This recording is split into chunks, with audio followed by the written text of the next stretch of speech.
ಕರ್ನಾಟಕ ಸರ್ಕಾರ ಅರಣ್ಯ ಇಲಾಖೆ ಅಂದರೆ ಫಾರೆಸ್ಟ್ ಡಿಪಾರ್ಟ್ಮೆಂಟದಲ್ಲಿ ಬೀಟ್ ಫಾರೆಸ್ಟ್ ಆಫೀಸರ್ ಅಂದರೆ ಫಾರೆಸ್ಟ್ ಗಾರ್ಡ್ ಅಂತಾರಲ್ಲ ಅದನ್ನು ಎಲಿಜಿಬಿಲಿಟಿ ಲಿಸ್ಟ್ ಅಂದರೆ ಯಾರು ಅರ್ಹತೆ ಇಲ್ಲ ಅಂದರೆ ರಿಜೆಕ್ಟೆಡ್ ಲಿಸ್ಟನ್ನು ನೀವು ಆನ್ಲೈನ್ ಮುಖಾಂತರ ಅರ್ಜಿ ಸಲ್ಲಿಸಿರ್ತೀರ.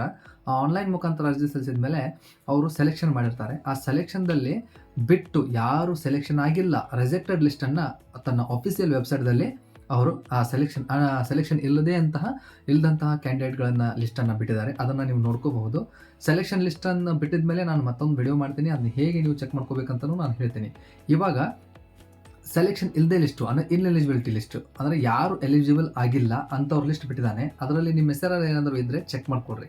ಹೇಗೆ ಚೆಕ್ ಮಾಡ್ಕೋಬೇಕು? ನಿಮ್ಮ ಮೊಬೈಲ್ ಮುಖಾಂತರ ನೀವು ಚೆಕ್ ಮಾಡ್ಕೋಬಹುದು ಆಫೀಸಿಯಲ್ ವೆಬ್ಸೈಟ್ದಲ್ಲಿ. ನಾನು ಹೇಗೆ ಚೆಕ್ ಮಾಡ್ಕೋಬೇಕಂತ ಹೇಳಿ ಈ ವಿಡಿಯೋ ಮುಖಾಂತರ ನಿಮಗೆ ತಿಳಿಸ್ತಾ ಇದ್ದೀನಿ. ಪೂರ್ತಿ ನೋಡಿದ್ರೆ ಮಾತ್ರ ಅರ್ಥ ಆಗುತ್ತೆ. ಕೊನೆ ತನಕ ವಿಡಿಯೋ ನೋಡಿ. ಬನ್ನಿ ಹಾಗಾದರೆ ನಮ್ಮ ಮೊಬೈಲ್ ಮುಖಾಂತರ ನಾನು ನಿಮಗೆ ಹೇಳ್ತೀನಿ ಯಾವ ಥರ ನೀವು ಚೆಕ್ ಮಾಡ್ಕೋಬೇಕಂತೇಳಿ.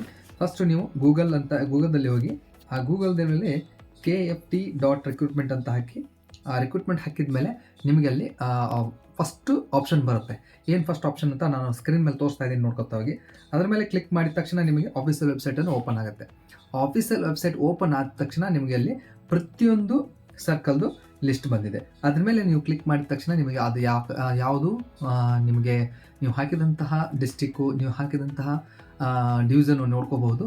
ಅದರಲ್ಲಿ ಲಿಸ್ಟ್ ಓಪನ್ ಆಗುತ್ತೆ. ಸರ್ಚ್ ಅಂತ ಹಾಕಿ ಸರ್ಚ್ ಹಾಕಿದ ಮೇಲೆ ನಿಮಗೆ ಅಲ್ಲಿ ಆಪ್ಷನ್ ಗೊತ್ತಾಗುತ್ತೆ ನಿಮ್ಮ ಹೆಸರು ಇದೆಯೋ ಇಲ್ಲ ಅಂತೇಳಿ ಚೆಕ್ ಮಾಡ್ಕೋಬಹುದು. ಸೊ ನಾನು ಇವಾಗ ಈ ಗೂಗಲ್ ಮೇಲೆ ಹಾಕಿದ್ದೀನಿ, ಎಲ್ಲ ಲಿಸ್ಟ್ ಬಂದಿದೆ. ನಾನು ಇಲ್ಲಿ ಚಾಮರಾಜನಗರ, ಬೆಳಗಾವಿ ಇದೆಲ್ಲ ಬಂದಿದೆ. ನೀವು ಚೆಕ್ ಮಾಡ್ಕೊಂಡು ನೋಡ್ಕೋಬಹುದು. ಸೊ ಇದೇ ಥರನಾಗಿ ನೀವು ಚೆಕ್ ಮಾಡಿಕೊಂಡು ನಿಮ್ಮ ಲಿಸ್ಟನ್ನು ನೀವು ನೋಡ್ಕೋಬಹುದು. ಸೊ ನೆಕ್ಸ್ಟ್ ನಾನು ಎಲಿಜಿಬಿಲಿಟಿ ಲಿಸ್ಟ್ ಬಿಟ್ಟ ಮೇಲೆ ಮತ್ತೊಂದು ವಿಡಿಯೋ ಮಾಡಿ ನಿಮಗೆ ಎಲಿಜಿಬಿಲಿಟಿ ಲಿಸ್ಟನ್ನು ಹೇಗೆ ನೋಡ್ಕೋಬೇಕಂತೇಳಿ ನಾನು ತಿಳಿಸ್ತೀನಿ. ಸೊ ವಿಡಿಯೋ ಲೈಕ್ ಆಗಿದ್ರೆ ಲೈಕ್ ಮಾಡಿ, ಶೇರ್ ಮಾಡಿ ಹಾಗೂ ಸಬ್ಸ್ಕ್ರೈಬ್ ಮಾಡಿ. ಧನ್ಯವಾದಗಳು.